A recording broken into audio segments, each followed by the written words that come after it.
Zaku Baruch. Good morning, everyone. Boker Tov.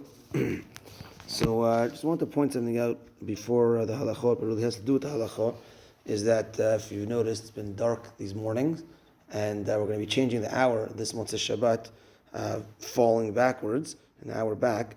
But in the meantime, so we did put our new Shachrit start to 6:40,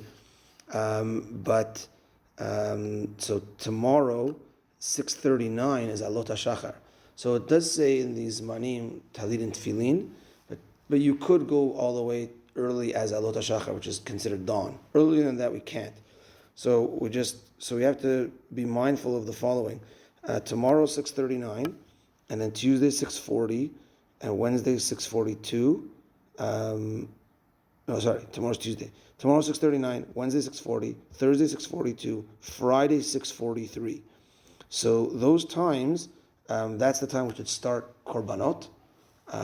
So 6:39, 6:40, 6:42, 6:43, and that is the absolute earliest time for putting on tefillin. So if someone comes a little early, whatever it is, make sure that we're not starting early, you're not starting tefillin early. Brachot, Birkot HaShachar, you could do on your own, already after Chatzot Laila, from the night before. So that you're fine. Once you wake up at 4 in the morning, you're up for the day, you want to say Brachot HaShachar, you could do that. So that's not a problem.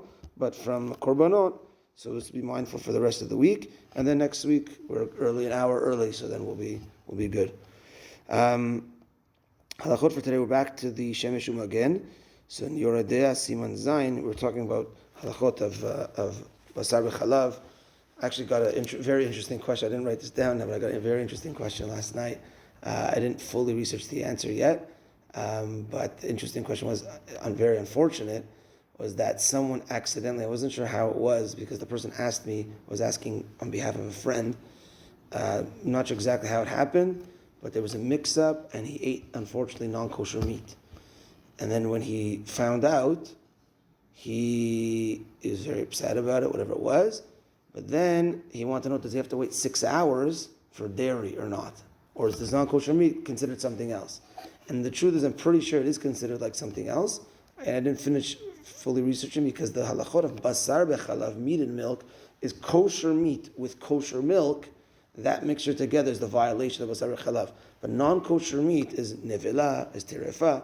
So I don't know if it has the same, even though it's meat is meat, the same thing. I don't know if it has, because the whole issue is if I drink milk right after, let's say, a violation of meat and milk. But there's no violation of meat and milk if it's not kosher meat. So I'm pretty sure that you could have milk after. But I didn't get to the bottom of it yet. And the truth is, the question was asked to me after the story happened. So it wasn't like I needed to get back to him with a full confirmed answer. But very interesting. Unfortunate, but interesting. Yeah, exactly. So he wasn't sure, so he waited the 6 hours, but he wanted to know. But it was just a very interesting question. So back to basar v'chalav. So there's a halacha called Duchka DeSakina, the force of the knife. So there are opinions that say, if you have a meat knife, we know that things usually transfer through hot.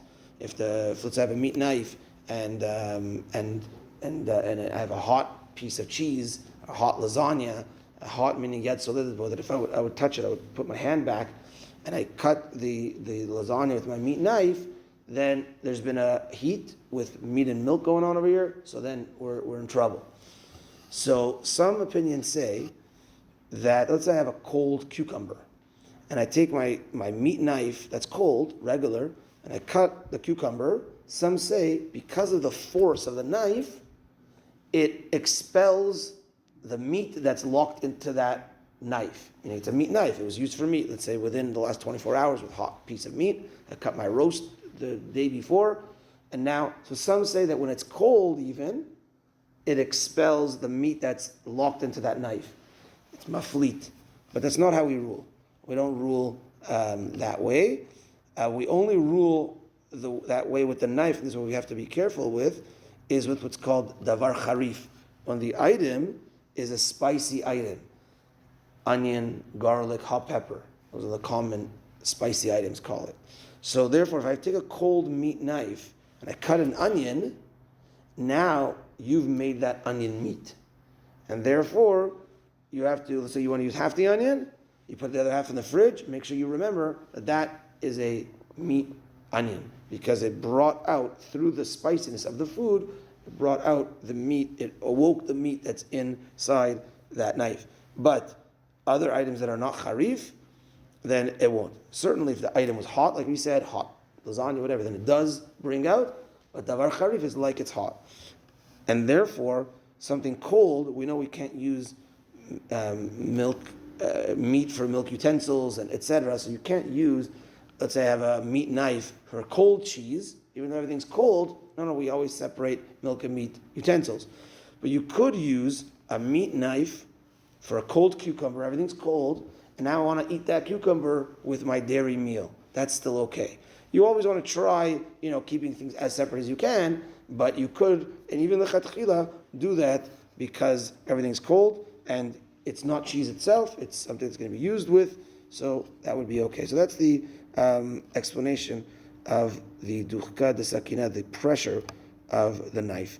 Mincha tonight at 5:50. Have a good day, everyone. Tana